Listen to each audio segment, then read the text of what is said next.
중국이 완전한 패배를 당했습니다. 13일 치러진 대만 총통선거에서 대만의 민심은 중국과 친하게 지내려 하는 국민당을 거부했습니다. 중국으로서는 뼈아픈 대목입니다. 대만 총통선거 그 후 수렁에 빠진 중국을 Y타임스가 추적해봤습니다. 지금 시작합니다.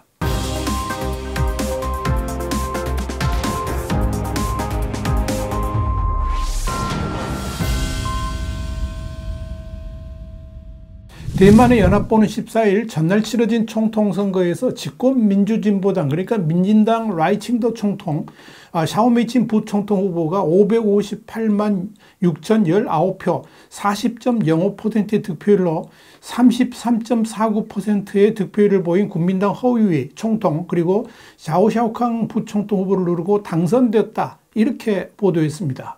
그동안 대만에서는 1996년 직선제 도입 후에 2000년부터 민진당과 국민당이 8년을 주기로 집권을 해왔는데 라이칭터 승리로 민진당은 대만 역사상 처음으로 3연속 집권에 성공했습니다. 총통 임기는 4년이고 중임할 수 있습니다. 그러나 민진당은 함께 치러진 입법위원 선거 그러니까 총선에서는 113석 가운데 51석을 얻어서 과반 확보에는 실패했습니다. 국민당이 52석, 민중당이 8석, 무소속이 2석을 각각 가져가서 여소야대가 형성됐습니다. 전통적 안보가 아니라 민생 공약을 내세워가지고 2030 유권자들로부터 전폭적 지지를 받은 카원저 총통 후보 인기에 힘입어서 민중당이 8석을 획득했고 그래서 양당 구도에 균열을 내면서 캐스팅 보트를 쥔 것도 주목이 됩니다. 글로벌 선거해인 2024년 들어서 세계에서 첫 번째로 치러졌던 이 대만 총통 선거에서 중국 압박을 뚫고 승리를 거머쥔 라이 당선인은 당선 기자회견에서 지구촌 첫 대선에서 대만이 민주진영 첫 번째 승리를 가져왔다 그러면서 대만이 전 세계 민주주의와 권위주의 사회에서 계속 민주주의 편에 서기로 결정했다 이렇게 강조했습니다.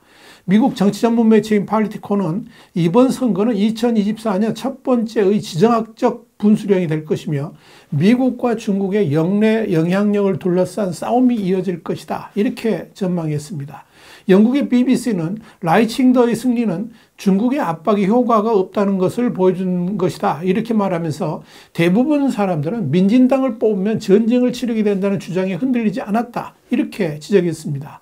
한마디로 선거를 앞두고 중국이 진행한 일련의 안보, 경제적 압박이 역효과를 본 것이다 이렇게 분석을 한 겁니다. 이번 대만 총통선거에서 중국은 친중 후보인 허위의 당선을 어느 정도는 기대하고 있었던 것으로 보입니다. 일부 여론조사에서 박빙의 경쟁을 벌이고 있다 이렇게 발표하기도 했고 또 중국에서 허위의 당선을 돕기 위해서 사이버 공작을 포함해서 군사적, 경제적 압박 등을 통해 이 국민당이 허위 후보를 지원해 왔기 때문입니다. 일단 대만 총통선거에 대한 중국인들의 관심은 상당히 높았습니다.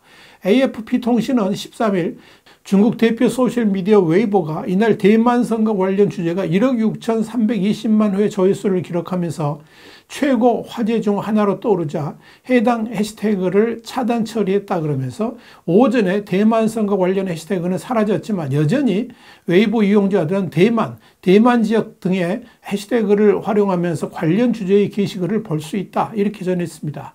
특히 이 대만 해시태그는 1900만 건 이상의 조회수를 기록하면서 큰 폭으로 상승을 하고 있습니다. AFP는 이어서 신화통신, 중국 중앙TV 그러니까 CCTV, 인민일보 등 중국 최대 뉴스 플랫폼들도 대만 선거 관련 보도를 거의 하지 않고 있다라고 덧붙였습니다. 사실 중국 입장에서는 대만에서 자유로운 투표에 의해서 총통이 뽑힌다는 것 자체가 매우 거북스러운 뉴스입니다.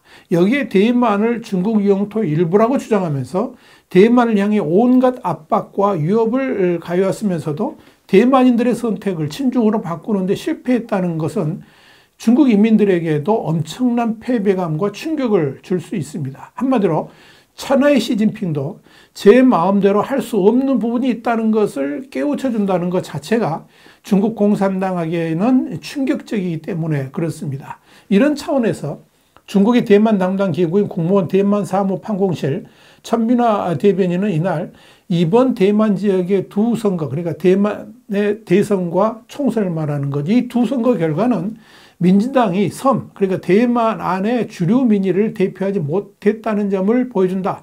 그러면서 대만은 중국의 대만이다 이렇게 밝혔습니다. 그는 이번 선거는 양안, 그러니까 중국과 대만 관계의 기본 구도와 발전 방향을 바꿀 수 없고 양안의 동포가 갈수록 가깝고 친밀해지는 공동의 바람을 바꿀 수 없다 그러면서 조국이 결국 통일될 것이고 필연적으로 통일될 것이라는 점은 더욱 막을 수 없다 이렇게 말했습니다. 중국의 이 같은 입장은 지난 2020년 선거에 비해서 민진당의 총통 후보 지지율이 57.13%에서 40.05%로 축소된 것을 기반으로 한 것으로 보입니다. 그러나 이는 억지 궤변이죠. 지난 2020년 선거는 양자 대결이었지만 이번에는 삼자 대결이었기 때문에 그렇습니다.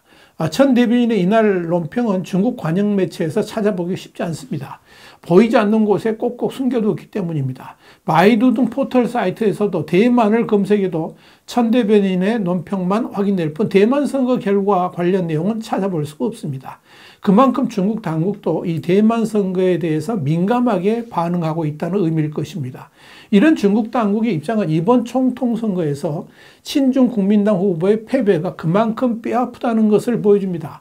사실상 당장 대만 점령을 위한 전쟁을 일으키기 어려운 상황에서 반중 후보인 라이칭더가 당선됨으로써 경제적 어려움으로 위기를 겪고 있는 시진핑이 대만 통일 분위기를 조성하면서 위기 극복을 할 수 있는 기회가 단번에 사라져버리기 때문에 그렇습니다. 중요한 것은 대만 총통 선거를 향한 중국의 전략이 정말로 무모하고 또 자가당착에 빠져 있다는 점입니다. 그런데도 중국은 자신들의 전략이 그렇게 문제가 많다는 것을 정작 인식하지 못하고 있다는 데 더 큰 문제가 있습니다. 지난 2020년의 총통선거에서 사실상 패색이 짙었던 차이잉원 후보의 전세를 역전시키면서 당선에 이르게 한 주체가 바로 중국이었습니다. 중국이 강행한 홍콩의 일국 양제 폐지 그리고 홍콩의 민주주의를 강력하게 억압하면서 대만인들을 깨우치게 함으로써 차이잉원 총통이 결국 재선되었기 때문에 그렇습니다. 그런데 이번 총통 선거에서도 반중 독립 성향인 민진당이 승리를 거둔 배경에 대만과의 통일을 강조하는 등 압박을 가한 중국의 역할이 컸다 이렇게 볼 수 있습니다. CNN이 이날 민진당의 승리 직후에 이번 선거 결과는 중국이 아무리 경제적 제재라든지 군사적 위협을 가하더라도 대만 국민들은 대만이 사실상 주권 국가라는 민진당의 견해를 지지했다는 것을 보여줬다 그랬습니다. 대만과의 통일이 역사적 필연이라고 강조한 시진핑 주석의 말이 오히려 대만인들을 더욱 단결하게 만든 요인이 되었다 이렇게 평가를 했습니다. 캘리포니아 대학의 수잔 사우크 연구 교수도 중국에 더욱 강경하고 거친 접근법은 먹히지 않았다 이렇게 진단했습니다. 최근 진행된 여론조사에서 중국을 신뢰할 수 있는 존재라고 인식하는 대만인은 전체의 10%에도 미치지 않는 것으로 나타났습니다. 블룸버그 통신은 이번 선거 결과는 대만인들이 중국의 경고를 무시하고 친미 총통을 선출한 것이다 이렇게 전했습니다. 이 시점에서 관심을 끄는 것은 대만 총통 선거 이후에 중국의 태도입니다. 이와 관련해 CNN은 이번 선거 결과가 베이징에는 타격이라고 평가를 하면서 중국이 향후 몇 주 내에 대만에 대한 군사 경제적 압박 수위를 높일 수 있고 신임 대만 총통의 취임식이 치러지는 5월 20일 전후에서 대대적인 무력 시위를 벌일 가능성도 있다라고 내다봤습니다. 켄턴 티보 애틀랜틱 카운슬 디지털 포렌식 연구소 중국 선임 연구원 더 월스트리트저널에 우리는 중국이 민진당 승리에 대해서 대만의 후과를 입히려 할 것으로 예상할 수 있다 그러면서 경제적 강압, 안보 영역 긴장 고조, 미국과 민진당이 아태 지역을 불안정하게 한다는 서사의 전략적 배치가 뒤따를 것이다 이렇게 예상을 했습니다. 또 경제적 타격을 노리고 세금 감면 중단 그리고 특정 제품 수입 중단 등의 보다 더 강력한 경제 제재에 나설 것으로도 보입니다. 뉴욕타임스는 중국 국무원 대만 사무판공실이 라이칭더 당선에 대해서 양안 관계의 기본 구도와 발전 방향을 바꿀 수 없다라고 언급한 것을 놓고 벼랑 끝 전술과 긴장이 지속되고 필시 더욱 심해질 것임을 사실상 확인한 것이다 이렇게 짚었습니다. 사실 미국은 이미 친미 라이칭더 후보의 당선을 예견하고 있었던 것으로 보입니다. 미국이 대만 총통 선거 전에 중국의 고위 당국자들과 연일 회담을 열면서 양안 관계의 안정을 꾀한 것도 바로 이 때문입니다. 블링컨 장관은 미국 시간으로 12일 워싱턴 DC에서 방관 반민 대표단을 이끌고 미국을 방문 중인 류젠차오 중국 공산당 대외연락부장과 회동했습니다. 류젠차오는 차기 외교부장 기용설이 나돌고 있는 인물입니다. 이날 회동에서 미국은 웃음을 숨긴 채 중국을 자극하지를 않았습니다. 조 바이든 대통령도 일성으로 기자들에게 우리는 대만의 독립을 지지하지 않는다라고 말했습니다. 그러나 토니 블링컨 미 국무장관은 성명에서 민주주의 가치에 기반한 미국과 대만 관계는 경제와 문화, 대인 교류 등 다방면에 걸쳐 확장되고 깊어질 것이다 이렇게 강조했습니다. 향후 민주주의를 내세워서 대만과의 초밀착을 시사한 셈입니다. 결정적인 것은 미국 정부가 라이칭더 후보의 당선이 결정된 직후인 현지 시간 14일 미국 대표단이 대만을 방문한다는 점입니다. 로이터 통신은 미국의 대만 주재 대사관 격이 미국 제대만협회 AIT가 이날 스티븐 헤들리 전 국가안보보좌관, 제임스 스타인버그 전 국무부 부장관이 비공식 방문차 대만을 찾을 예정이라고 밝혔습니다. 선거 후 회담을 위해서 조 바이든 미국 대통령이 보내는 이들 대표단은 대만의 여러 주요 지도자들과 만날 예정이라고 AIT는 설명했습니다. 또한 빠른 시일 안에 전직 고위 관리들로 구성된 고위급 사절단을 대만에 파견할 계획도 가지고 있는 것으로 보입니다.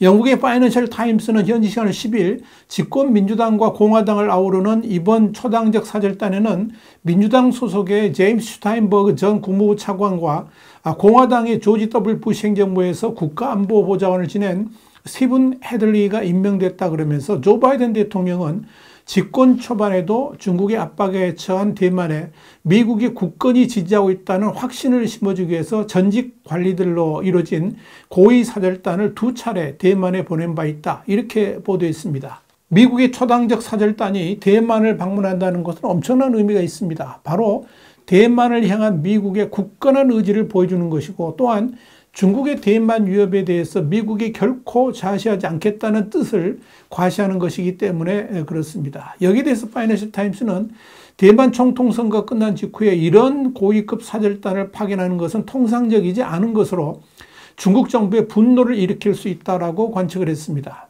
이렇게 이번 대만 총통선거는 자유민주 진영의 커다란 승리라고 해도 과언이 아닐 것입니다. 특히 한국에도 긍정적 영향을 미칠 수 있다는 점에서 대만에서의 친미적 후보의 당선은 글로벌 경제에도 긍정적 영향을 끼치게 될 것으로 전망됩니다. 와이타임 정세 분석이었습니다. 감사합니다.